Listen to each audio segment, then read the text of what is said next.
ಪ್ರಧಾನಮಂತ್ರಿ ನರೇಂದ್ರ ಮೋದಿಯವರ ಪರವಾದಂಥ ಅಪಾರವಾದಂಥ ಒಂದು ಬೆಂಬಲದ ಗಾಳಿ ಇದೆ. ಇದು 2014 ಮತ್ತು 2019ಕ್ಕೆ ಹೋಲಿಸಿದ್ರೆ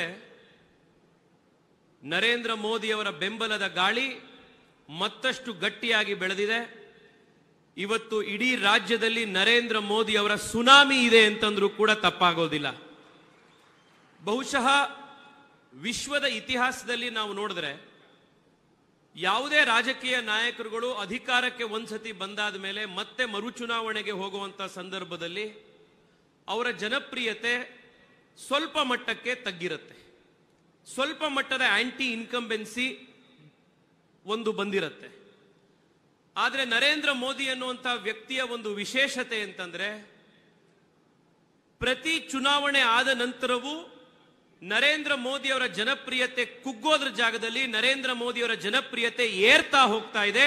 ವಿಶ್ವದಲ್ಲಿ ಅತಿ ಜನಪ್ರಿಯ ನಾಯಕ ಯಾರು ಅಂತಂದ್ರೆ ಇವತ್ತು ನರೇಂದ್ರ ಮೋದಿ ಅಂತ ಇವತ್ತು ನಮ್ಮ ಎದುರುಗಡೆ ಕಂಗೊಳಿಸ್ತಾ ಇದ್ದಾರೆ. ಕಳೆದ 15-20 ದಿವಸದಿಂದ ನಾವು ಜನರ ಮಧ್ಯದಲ್ಲಿ ಹೋಗಿ ಕ್ಯಾಂಪೇನ್ ಮಾಡ್ತಾ ಇದ್ದೀವಿ. ಮೋದಿ ಅವರಿಗೆ ವೋಟ್ ಹಾಕಕ್ಕೆ ಜನ ನೂರಾರು ಕಾರಣಗಳನ್ನು ಅವರೇ ಕೊಡ್ತಾ ಇದ್ದಾರೆ. ದೇಶ ಉಳಿಬೇಕು ಅಂತಂದ್ರೆ, ದೇಶ ಮತ್ತಷ್ಟು ಗಟ್ಟಿಯಾಗಬೇಕು ಅಂದ್ರೆ, ಸುರಕ್ಷಿತವಾಗಿರಬೇಕು ಅಂತಂದ್ರೆ ನಮಗೆ ಮೋದಿ ಬೇಕು ಸಾರ್ ಅಂತ ಜನ ಮಾತನಾಡ್ತಾ ಇದ್ದಾರೆ. ಎಲ್ಲ ವರ್ಗಗಳ ಜನ ಮಾತನಾಡ್ತಾ ಇದ್ದಾರೆ. ವಿಶೇಷವಾಗಿ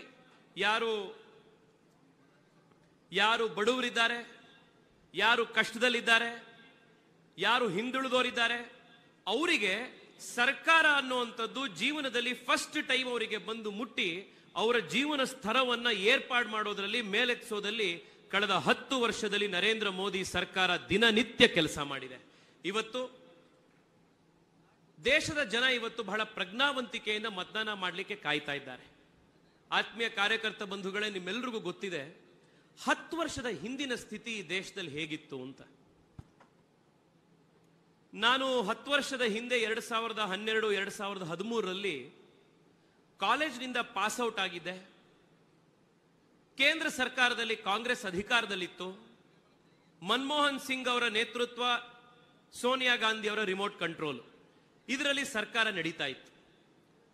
ಪೇಪರ್ನ ನೀವು ಓಪನ್ ಮಾಡಿ ತೆಗೆದ್ರೆ ಪ್ರತಿ ದಿವಸ ನ್ಯೂಸ್ ಪೇಪರ್ನ ಹೆಡ್ಲೈನ್ಗಳಲ್ಲಿ ಒಂದಲ್ಲ ಒಂದು ಭ್ರಷ್ಟಾಚಾರದ, ಬ್ರಹ್ಮಾಂಡ ಭ್ರಷ್ಟಾಚಾರದ ನ್ಯೂಸೇ ಪ್ರತಿ ದಿವಸ ಪೇಪರ್ನಲ್ಲಿ ಬರ್ತಾ ಇದ್ದಿತ್ತು.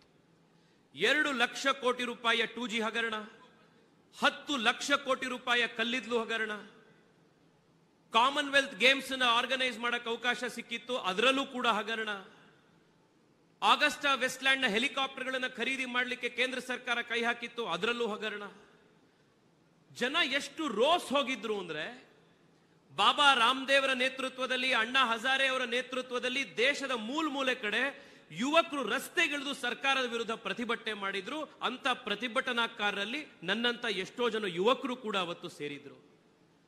ದೇಶದ ನೇತೃತ್ವದ ಬಗ್ಗೆ, ಸರ್ಕಾರದ ಬಗ್ಗೆ ಜನಕ್ಕೆ ನಂಬಿಕೆನೆ ಹೊಟ್ಟೋಗಿತ್ತು. ಸರ್ಕಾರ ಅಂತಂದ್ರೆ, ರಾಜಕಾರಣ ಅಂತಂದ್ರೆ ಅದು ಬರೀ ಭ್ರಷ್ಟಾಚಾರ ಅಂತ ಇಡೀ ದೇಶದಲ್ಲಿ ಒಂದು ಕತ್ತಲೆ ಕಾರ್ಮೋಡ ಇತ್ತು. ಅಂಥ ಒಂದು ದೇಶದ ನೇತೃತ್ವ ಇದ್ದಂತ ಸಂದರ್ಭದಿಂದ ನಾವಿವತ್ತು ನ್ಯೂಸ್ ಪೇಪರ್ನ ತೆಗೆದ್ರೆ ನರೇಂದ್ರ ಮೋದಿ ಅವರ ಕಟ್ಟ ವಿರೋಧಿಗಳು ಕೂಡ ನರೇಂದ್ರ ಮೋದಿ ಸರ್ಕಾರದಲ್ಲಿ ಭ್ರಷ್ಟಾಚಾರ ನಡೆದಿದೆ ಅಂತ ಒಂದೇ ಒಂದು ಆರೋಪವನ್ನು ಮಾಡ್ಲಿಕ್ಕೆ ಆಗದಲೇ ಇರುವಂತ ಒಂದು ಪಾರದರ್ಶಕ ಆಡಳಿತವನ್ನ ದೇಶದಲ್ಲಿ ನರೇಂದ್ರ ಮೋದಿ ಅವರು ಕಳೆದ 10 ವರ್ಷದಲ್ಲಿ ಕೊಟ್ಟಿದ್ದಾರೆ. ನಿನ್ನೆಯ ನ್ಯೂಸ್ ಪೇಪರ್ನಲ್ಲಿ ಒಂದು ಆರ್ಟಿಕಲ್ ಇತ್ತು. ಕಳೆದ 10 ವರ್ಷದಲ್ಲಿ ಈ ದೇಶ ಡೈರೆಕ್ಟ್ ಬೆನಿಫಿಟ್ ಟ್ರಾನ್ಸ್ಫರ್ನ ಮೂಲಕ $3.2 ಟ್ರಿಲಿಯನ್ ಗಳಷ್ಟು ಹಣವನ್ನ ದೇಶ ಉಳಿತಾಯ ಮಾಡಿದೆ ಅಂತ. 2 ಲಕ್ಷ ಕೋಟಿ ರೂಪಾಯಿ ಕಳೀತಾ ಇದ್ದಂತ ಸರ್ಕಾರ ಎಲ್ಲಿ $3.2 ಟ್ರಿಲಿಯನ್ ರುಪೀಸ್ನ ಪ್ರತಿ ವರ್ಷ ಉಳಿಸ್ತಾ ಇರುವಂತ ನರೇಂದ್ರ ಮೋದಿ ಸರ್ಕಾರ ಎಲ್ಲಿ? ಈ ಕಾರಣಕ್ಕೋಸ್ಕರ ಬೆಂಗಳೂರಿನ ಜನ, ದೇಶದ ಜನ ಮತ್ತೆ ನರೇಂದ್ರ ಮೋದಿ ಅವರನ್ನ ದೇಶದ ಪ್ರಧಾನಿಯನ್ನಾಗಿ ಮಾಡಲಿಕ್ಕೆ ಕಾಯ್ತಾ ಇದ್ದಾರೆ.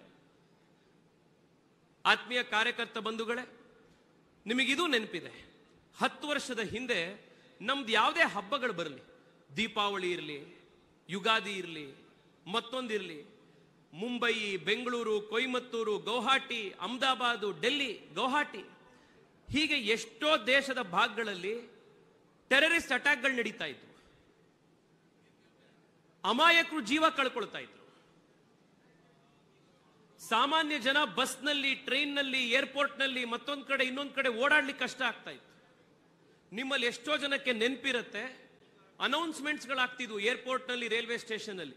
ಯಾವ್ದಾದ್ರು ಅನ್ಅಟೆಂಡೆಡ್ ಬಿಲಾಂಗಿಂಗ್ಸ್ ಇತ್ತು ಅಂತಂದ್ರೆ, ಇನ್ನೊಬ್ರದ್ದು ಯಾವ್ದಾದ್ರು ವಸ್ತು ಇತ್ತು ಅಂತಂದ್ರೆ ತಕ್ಷಣ ಪೊಲೀಸ್ನವ್ರ ಗಮನಕ್ಕೆ ತೆಗೆದುಕೊಂಡು ಬನ್ನಿ ಅಂತ. ಅಂದ್ರೆ ಭ್ರಷ್ಟಾಚಾರ ಆ ಮಟ್ಟಕ್ಕೆ, ಭಯೋತ್ಪಾದನೆ ಆ ಮಟ್ಟಕ್ಕೆ ದೇಶದಲ್ಲಿ ಎಲ್ಲ ಕಡೆ ಇದಾಗಿತ್ತು. Terrorist could strike where they wanted, when they wanted, they could strike at will. ಇದು ದೇಶದ ಆಂತರಿಕ ಸುರಕ್ಷತೆಯ ಒಂದು ಸ್ಥಿತಿಯಾಗಿತ್ತು. ಆದ್ರೆ ಕಳೆದ 10 ವರ್ಷದಲ್ಲಿ ನನಗೆ ಈ ಭಾರತೀಯ ಜನತಾ ಪಾರ್ಟಿಯ ಧ್ವಜ ನನ್ನ ಮೇಲೆ ಹಾಕೊಳ್ಳಿಕ್ಕೆ, ಭಾರತೀಯ ಜನತಾ ಪಾರ್ಟಿಯ ಒಬ್ಬ ಕಾರ್ಯಕರ್ತ ಅಂತ ಹೇಳ್ಕೊಳ್ಳಿಕ್ಕೆ ಅತ್ಯಂತ ಹೆಮ್ಮೆ ಕೊಟ್ಟಿರೋದು ಯಾವುದು ಅಂತಂದ್ರೆ, ಕಳೆದ 10 ವರ್ಷದ ನರೇಂದ್ರ ಮೋದಿ ನೇತೃತ್ವದ ಆಡಳಿತದಲ್ಲಿ ಜಮ್ಮು ಕಾಶ್ಮೀರದ ಕಾನ್ಫ್ಲಿಕ್ಟ್ ಝೋನ್ನ ಹೊರಗಡೆ ಭಯೋತ್ಪಾದನೆಗೆ ಒಂದೇ ಒಂದು ಸಾಮಾನ್ಯ ನಾಗರಿಕರ ಜೀವದ ಹಾನಿಯಾಗಿಲ್ಲ. Not a single casualty outside of Jammu Kashmir. ಹಿಂದಿದ್ದಂತ ಸರ್ಕಾರಗಳು ಭಯೋತ್ಪಾದಕರು ಹೊರಗಡೆ ಇರೋರನ್ನ ಬಿಡಿ, ದೇಶದ ಒಳಗಡೆ ಇರುವಂತ ಭಯೋತ್ಪಾದಕರ ಮೇಲೆನೆ ದಾಳಿ ಮಾಡ್ಲಿಕ್ಕೆ, ಅಟ್ಯಾಕ್ ಮಾಡ್ಲಿಕ್ಕೆ ಹಿಂಜರಿತಾ ಇದ್ರು. ಎಲ್ಲಲ್ಲಿ ದಾಳಿ ಮಾಡಿದ್ರೆ ಪಕ್ಕದಲ್ಲಿರುವಂತ ಇವರು ವೋಟ್ ಬ್ಯಾಂಕಿಗೆ ಸಮಸ್ಯೆ ಆಗತ್ತೋ ಅಂತ. ಆದ್ರೆ ಕಳೆದ 10 ವರ್ಷದ ನರೇಂದ್ರ ಮೋದಿ ಸರ್ಕಾರ ದೇಶದ ಒಳಗಿನ ಭಯೋತ್ಪಾದಕರನ್ನಷ್ಟೇ ಅಲ್ಲ, ಪಾಕಿಸ್ತಾನದ ಗಡಿ ಒಳಗೆ ನುಗ್ಗಿ ಸರ್ಜಿಕಲ್ ಸ್ಟ್ರೈಕ್ ಗಳನ್ನ ಮಾಡಿ ಅಲ್ಲೂ ಕೂಡ ಟೆರರಿಸ್ಟ್ ಕ್ಯಾಂಪ್ ಗಳನ್ನ ನ್ಯೂಟ್ರಲೈಸ್ ಮಾಡುವಂತ ತಾಕತ್ತನ್ನ ಫಸ್ಟ್ ಟೈಮ್ ದೇಶದ ಇತಿಹಾಸದಲ್ಲಿ ತೋರಿಸಿದ್ರೆ ನರೇಂದ್ರ ಮೋದಿ ಸರ್ಕಾರದಲ್ಲಿ ತೋರಿಸಿರುವಂತದ್ದು. ದೇಶದ ಆರ್ಥಿಕತೆ 10 ವರ್ಷದ ಹಿಂದೆ ಭಾರತ ವಿಶ್ವದ 5 ಅತ್ಯಂತ ವೀಕ್ ಇಕಾನಮಿಗಳಲ್ಲಿ ಒಂದಾಗಿತ್ತು. ಫ್ರೆಜೈಲ್ 5 ಅಂತ ನಮ್ಮನ್ನು ಕರೀತಾ ಇದ್ರು. ವಿಶ್ವದಲ್ಲೇ ಅತಿ ಹಿಂದುಳಿದಂತ ಆರ್ಥಿಕತೆಗಳಲ್ಲಿ, ವೀಕ್ ಆಗಿರುವಂತ ಆರ್ಥಿಕತೆಗಳಲ್ಲಿ ಭಾರತ 1 ಅಂತ ಪರಿಗಣಿಸ್ತಾ ಇದ್ರು. ನಾವು 12ನೇ ಸ್ಥಾನದಲ್ಲಿದ್ವಿ in terms of our size of economy. ಆದ್ರೆ ಇವತ್ತು 10 ವರ್ಷದಲ್ಲಿ from fragile 5 we are now amongst the top 5. ವಿಶ್ವದ 5ನೇ ಅತಿ ದೊಡ್ಡ ಆರ್ಥಿಕ ಶಕ್ತಿಯಾಗಿ ಹೊರಹೊಮ್ಮಿದ್ದೇವೆ. ನರೇಂದ್ರ ಮೋದಿ ಅವರ 3ನೇ ಅವಧಿಯಲ್ಲಿ ವಿಶ್ವದ 3ನೇ ಆರ್ಥಿಕ ಶಕ್ತಿಯಾಗಿ ಭಾರತ ಹೊರಹೊಮ್ಮತ್ತೆ. ಇಡೀ ವಿಶ್ವಕ್ಕೆ ಹೊಸ ಶಕ್ತಿಯನ್ನು ಕೊಡುವಂತಹ ತಾಕತ್ ಭಾರತಕ್ಕೆ ಬರುತ್ತೆ. ಈ ವಿಶ್ವದ ಆರ್ಥಿಕ ರೇಸ್ನಲ್ಲಿ 12ನೇ ಸ್ಥಾನದಿಂದ 5ನೇ ಸ್ಥಾನಕ್ಕೆ ನಾವು ಬರುವಂತಹ ಸಂದರ್ಭದಲ್ಲಿ ದೇಶದ ಬಡ ಜನರ ಕಲ್ಯಾಣದ ಕೆಲಸ ನಮ್ಮಲ್ಲಿ ಬಹಳ ದೊಡ್ಡ ಮಟ್ಟಕ್ಕಾಯಿತು. ಹೇಗೆ? ನಿಮಗೆ ಆಶ್ಚರ್ಯ ಆಗತ್ತೆ, ಸ್ವಾತಂತ್ರ್ಯ ಬಂದಾದ ನಂತರ ಮತ್ತೆ ನರೇಂದ್ರ ಮೋದಿ ಅವರು ಪ್ರಧಾನಮಂತ್ರಿ ಆಗೋದಕ್ಕಿಂತ ಮುಂಚೆ ಸ್ನೇಹಿತರೆ, ದೇಶದ ಬಡ ಜನರ ಹತ್ರ ಒಂದೇ ಒಂದು ಬ್ಯಾಂಕ್ ಅಕೌಂಟ್ ಕೂಡ ಇರಲಿಲ್ಲ. ನರೇಂದ್ರ ಮೋದಿ ಅವರು ಜನಧನ್ ಅಕೌಂಟ್ ನ ಶುರು ಮಾಡಿದ ಮೇಲೆ ಕಳೆದ 10 ವರ್ಷದಲ್ಲಿ 52 ಕೋಟಿ ಜನ ಬಡವರು ಫಸ್ಟ್ ಟೈಮ್ ಬ್ಯಾಂಕ್ ಅಕೌಂಟ್ ನ ಈ ದೇಶದಲ್ಲಿ ಓಪನ್ ಮಾಡಿದ್ದಾರೆ. ಕೇವಲ ನಮ್ಮ ಬೆಂಗಳೂರು ದಕ್ಷಿಣ ಲೋಕಸಭಾ ಕ್ಷೇತ್ರದಲ್ಲಿ ಆಯುಷ್ಮಾನ್ ಭಾರತ್ ಯೋಜನೆ ಅಡಿಯಲ್ಲಿ 1.5 ಲಕ್ಷಕ್ಕೂ ಹೆಚ್ಚು ಫ್ರೀ ಟ್ರೀಟ್ಮೆಂಟ್ಗಳಾಗಿವೆ. 431 ಕೋಟಿ ರೂಪಾಯಿಯಷ್ಟು ಫ್ರೀ ಟ್ರೀಟ್ಮೆಂಟ್ ನಮ್ಮ ಕ್ಷೇತ್ರದ ಬಡ ಜನಕ್ಕೆ ಸಿಕ್ಕಿದೆ. ಇದು ನರೇಂದ್ರ ಮೋದಿ ಸರ್ಕಾರ ಕಳೆದ 10 ವರ್ಷದಲ್ಲಿ ದೇಶದಲ್ಲಿ ಮಾಡಿರುವಂಥದ್ದು. ಇನ್ನು ನಮ್ಮ ಬೆಂಗಳೂರಿಗೆ ಆಗ್ಲೇ PC ಮೋಹನ್ ಅವರು ಮಾತನಾಡ್ತಾ ಹೇಳುದು, 1,30,000 ಕೋಟಿ ರೂಪಾಯಿಯ ಯೋಜನೆಗಳ ಸ್ಯಾಂಕ್ಷನಿಂಗು ಕಳೆದ 5 ವರ್ಷದಲ್ಲಿ ನಡೆದಿದೆ. 40 ವರ್ಷದಿಂದ ಆಗದಲೇ ಇದ್ದಂತಹ ಸಬರ್ಬನ್ ರೈಲ್ ಕಳೆದ 5 ವರ್ಷದಲ್ಲಿ ಸ್ಯಾಂಕ್ಷನ್ ಆಯಿತು. ಬೆಂಗಳೂರಿನ ಕೆಂಪೇಗೌಡ ಇಂಟರ್ನ್ಯಾಷನಲ್ ಏರ್ಪೋರ್ಟ್ ಟರ್ಮಿನಲ್ 2 ಕಳೆದ 2 ವರ್ಷದಲ್ಲಿ ನರೇಂದ್ರ ಮೋದಿ ಅವರು ಬೆಂಗಳೂರಿಗೆ ಕೊಟ್ಟರು. ಯುನೆಸ್ಕೋ ಅವರು 2 ತಿಂಗಳ ಹಿಂದೆ ಕೆಂಪೇಗೌಡ ಇಂಟರ್ನ್ಯಾಷನಲ್ ಏರ್ಪೋರ್ಟ್ ಟರ್ಮಿನಲ್ 2 ನ ವಿಶ್ವದ ಅತಿ ಸುಂದರ ಏರ್ಪೋರ್ಟ್ ಟರ್ಮಿನಲ್ ಅನ್ನುವಂತ ಸರ್ಟಿಫಿಕೇಶನ್ ಕೂಡ ಕೊಟ್ಟರು. 2014ರಲ್ಲಿ ಬೆಂಗಳೂರಿನಲ್ಲಿ ಕೇವಲ 7 kilometre airport connectivity, metro connectivity ಇದ್ದಿದ್ದು. ಇವತ್ತು ಬೆಂಗಳೂರಿನಲ್ಲಿ 78 ಕಿಲೋಮೀಟರ್ ಮೆಟ್ರೋ ಕನೆಕ್ಟಿವಿಟಿ ಇದೆ. ಕಳೆದ 5 ವರ್ಷದಲ್ಲಿ ಹೊಸದಾಗಿ 78 ಕಿಲೋಮೀಟರ್ನ ಬ್ಲೂ ಲೈನ್, ಏರ್ಪೋರ್ಟ್ಗೆ ಹೋಗುವಂತ ಬ್ಲೂ ಲೈನ್ ಮೆಟ್ರೋ ಕನೆಕ್ಟಿವಿಟಿಯನ್ನು ಕೂಡ ನಾವು 3 ಜನ ಬೆಂಗಳೂರಿನ ಸಂಸದರು ಸೇರಿ ತೆಗೆದುಕೊಂಡು ಬಂದ್ವಿ. ಬೆಂಗಳೂರಿಗೆ ಟ್ರಾಫಿಕ್ ಸಮಸ್ಯೆ ಕಡಿಮೆ ಮಾಡಬೇಕು ಅಂತ ಸುತ್ತಮುತ್ತ ಎಂಟ್ರಿ ಮತ್ತೆ ಎಕ್ಸಿಟ್ ಹೈವೇ ಪಾಯಿಂಟ್ ಗಳನ್ನು ಕನೆಕ್ಟ್ ಮಾಡುವಂತ 15,500 ಕೋಟಿ ರೂಪಾಯಿಯ satellite town ring road project ಕಳೆದ 5 ವರ್ಷದಲ್ಲಿ ಬಂತು.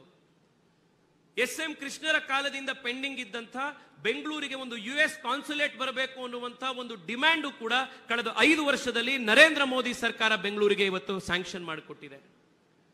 ಬೆಂಗಳೂರು ಸುರಕ್ಷಿತವಾಗಿರಬೇಕು ಅಂತಂದ್ರೆ ಬೆಂಗಳೂರಿನಲ್ಲಿ ಒಂದು NIA ಆಫೀಸ್ ಇರಬೇಕು ಅಂತ ನಾವು 3 ಜನ ಸಂಸದರು ಅಮಿತ್ ಶಾ ಅವರನ್ನ ಭೇಟಿ ಮಾಡಿ ಕೇಳಿದ್ವಿ.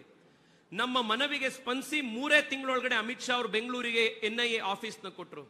ಈ ಕಾಂಗ್ರೆಸ್ ಸರ್ಕಾರ ಬಂದು 8 ತಿಂಗಳೊಳಗಡೆ ನಮ್ಮ ರಾಮೇಶ್ವರಂ ಕೆಫೆ ಬ್ಲಾಸ್ಟ್ ಆದ ತಕ್ಷಣದಲ್ಲಿ ಬೆಂಗಳೂರಿನ ಪೊಲೀಸರ ಜೊತೆಗೇನೆ NIA ಕಚೇರಿಯಿಂದ ಆಫೀಸ್ನವ್ರು ಹೋಗಿ ಅದರ ತನಿಖೆ ಇವತ್ತು ಮಾಡಿದ್ದಾರೆ ಅಂತಂದ್ರೆ ಆ ತನಿಖೆಗೆ ಒಂದು ಲಾಜಿಕಲ್ ಎಂಡ್ ಸಿಗ್ತಾ ಇದೆ ಅಂದ್ರೆ ಅದಕ್ಕೂ ಕೂಡ ಇವತ್ತು ನರೇಂದ್ರ ಮೋದಿ ಸರ್ಕಾರ ಕಾರಣ ಇದೆ. ಕಳೆದ 5 ವರ್ಷದಲ್ಲಿ ಬೆಂಗಳೂರಿನಲ್ಲಿ ಸುಮಾರು 25,000ಕ್ಕೂ ಹೆಚ್ಚು ಆವಾಸ್ ಯೋಜನೆ ಅಡಿ ಮನೆಗಳು ಸಿಕ್ಕಿವೆ. ಹೀಗೆ ಎಷ್ಟೋ ಜನ ಬಡವರಿಗೆ ನರೇಂದ್ರ ಮೋದಿ ಸರ್ಕಾರದಿಂದ ಮನೆಗಳು ಸಿಕ್ಕಿದೆ, ಬೀದಿ ಬದಿ ವ್ಯಾಪಾರಿಗಳಿಗೆ ಲೋನ್ ಸಿಕ್ಕಿದೆ. ಇದೆಲ್ಲವೂ ಈ ಸರ್ಕಾರದಿಂದ ಆಗಿರುವಂತಹ ಒಂದು ಉಪಯೋಗ. ನಾನು ನಿಮ್ಮಲ್ಲಿ ಮನವಿ ಮಾಡ್ತಾ ಇದ್ದೇನೆ, ನಮ್ಮ ಮಧ್ಯದಲ್ಲಿ ನಮ್ಮೆಲ್ಲರ ನಾಯಕರಾದಂತಹ BS ಯಡಿಯೂರಪ್ಪನವರು ನಮ್ಮ ಮಧ್ಯ ಬಂದಿದ್ದಾರೆ. ಜೋರಾದ ಚಪ್ಪಾಳೆಯ ಮೂಲಕ ಅವರನ್ನ ಸ್ವಾಗತವನ್ನ ಕೋರಿ ನಾವು ಚುನಾವಣೆಗೆ ಸನ್ನದ್ಧರಾಗಿದ್ದೇವೆ. ಬೆಂಗಳೂರಿನ 4 ಕ್ಷೇತ್ರಗಳು ಮತ್ತೆ ಚಿಕ್ಕಬಳ್ಳಾಪುರ ಈ 5 ಕೂಡ ಭಾರತೀಯ ಜನತಾ ಪಾರ್ಟಿ ಅತ್ಯಂತ ದೊಡ್ಡ ಬಹುಮತದಿಂದ ಗೆಲ್ಲತ್ತೆ ಅನ್ನುವಂತಹ ವಿಶ್ವಾಸವನ್ನ ಈ ಸಂದರ್ಭದಲ್ಲಿ ವ್ಯಕ್ತಪಡಿಸಿ ನಿಮ್ಮೆಲ್ಲರಿಗೂ ಕೂಡ ಧನ್ಯವಾದಗಳನ್ನು ಅರ್ಪಿಸ್ತಾ ಇದ್ದೇನೆ. ಭಾರತ್ ಮಾತಾ ಕಿ